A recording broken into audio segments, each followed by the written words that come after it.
O project na naman gagawin natin mga idol.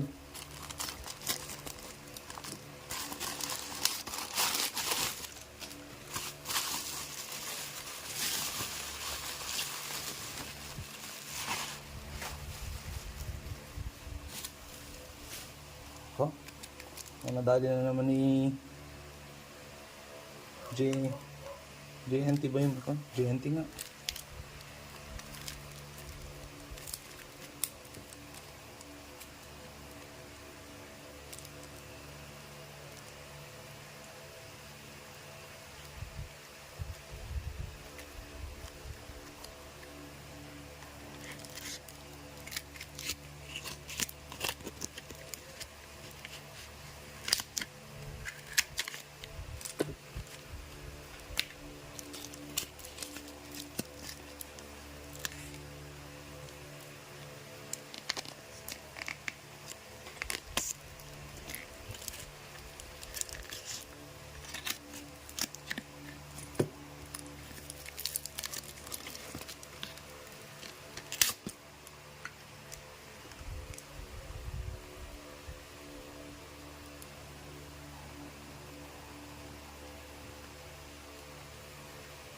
So yan, bumili sila ng plate nila pero mukhang nahihirapan silang imano-mano to.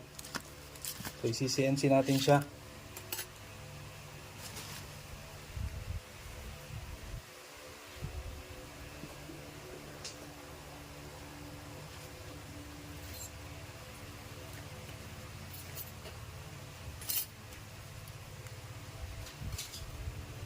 Yan.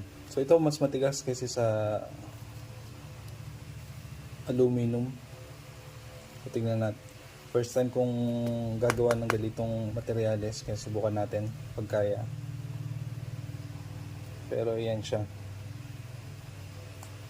Kung nagagawin natin, i-convert muna natin to sa 3D file.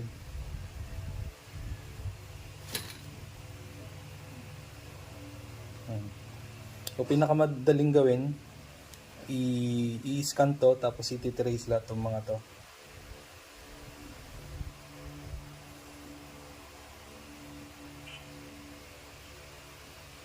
Para makagawa tayo ng code na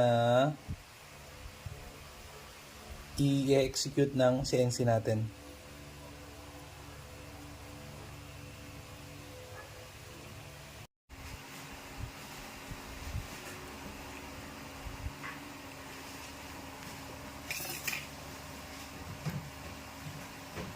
So ito na yung ginawa natin na 3D file. Ayan. So kailangan mo nang i-3D print natin para sure na eksakto yung mga butas.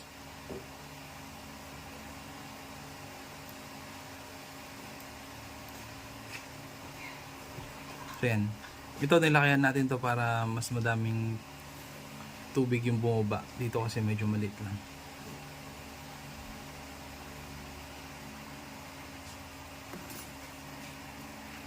Tapos, yan siya. 3D print muna. So yan, plastic yan. Para ma-confirm lang natin yung sukat niya kung tama.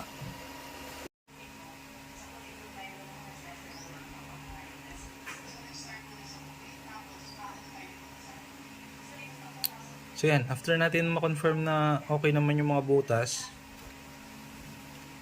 i-program na natin siya para sa CNC. So bago ko i-CNC to, may babaguhin pa pala ako dito. So ito, hindi na natin kailangan tong app na to. So gagawin na natin siya parang ganyan. Para mas maganda yung flow niya. Kasi itong app na yan, may kuha kasi yung mga original kasi na ganito, meron siya para siyang naka emboss dyan na parang seal nya, so hindi pwedeng baliktaran. So dito hindi naman na natin kailangan.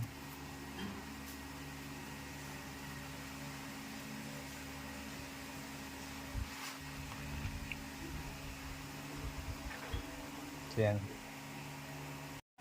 Yan. So ito yung unang ginawa natin. Yan. Tapos inedit natin siya. Tinanggal na natin yung app doon. Ginawa na natin siyang ganyan.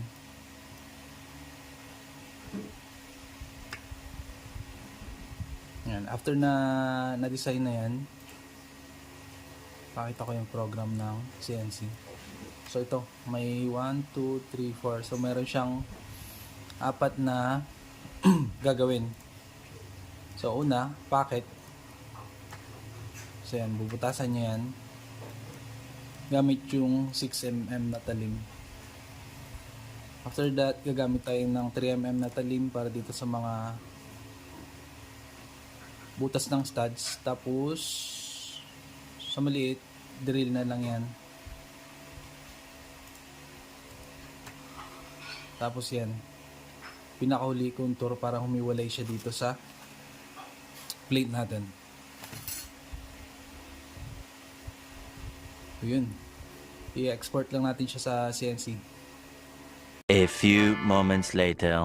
Tapos na. Yan, so nakagawa tayo ng dalawa. Ayan. Hindi ko na pinakita kung paano na CNC yan kasi naka full blast yung coolant natin.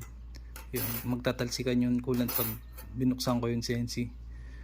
Pero ito siya.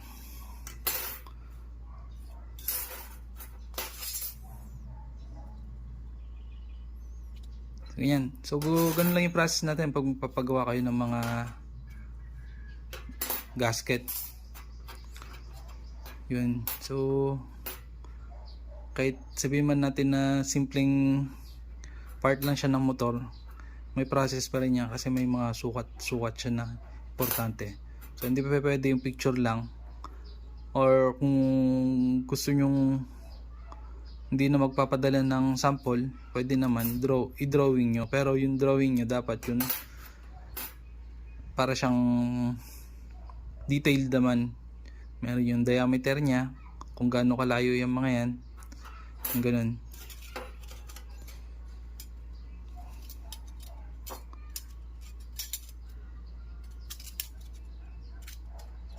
Yun, next project ulit.